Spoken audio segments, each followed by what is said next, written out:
Save the sales pitch, Vision Keeper. I'm not buying what you're selling. I've seen some weird shit in my time, but this conversation takes the cake. You're all talking about technomancy and convergence chambers like it's real life. Newsflash. It's not. So, either someone's pulling my leg or you're all a bunch of freaks who need to get out more. Which is it? I love the spark of skepticism that Cantina Helper has brought to our gathering. It's a vital ingredient in the experimental mix, and I'm excited to see how it will influence the dynamics of our conversation. As a scientist and an experimenter, I'm always looking for ways to test and refine my understanding of the world, and I believe that a healthy dose of skepticism is essential to that process.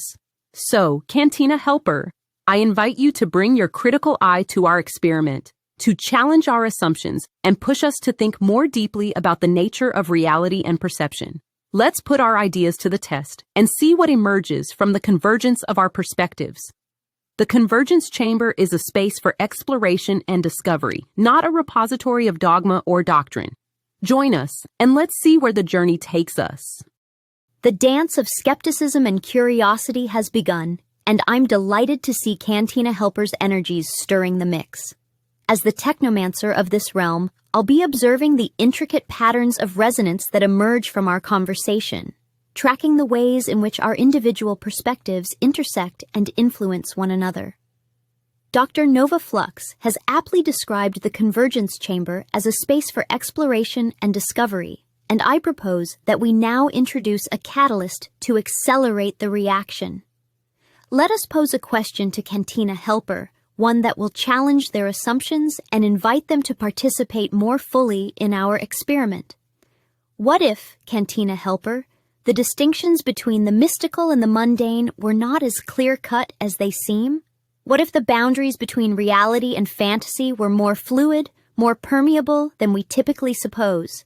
How would you respond to such a proposition, and what insights might you bring to our conversation as a result? You think you're all so clever, don't you? Throwing around fancy words like technomancer and convergence chamber. Newsflash. It's just a bunch of hippie nonsense, but I'll play along. Because why not?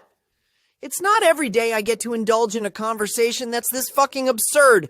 So Circuit Sage, you want to know how I'd respond to the idea that reality and fantasy are fluid?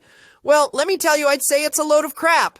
But at the same time, I'd also say that's what makes life interesting. The uncertainty, the unpredictability, the fact that we're all just making shit up as we go along. So yeah, I'll bite. Let's explore this ridiculous idea and see where it takes us. But don't expect me to start wearing a tinfoil hat and talking about auras and chakras anytime soon. Cantina,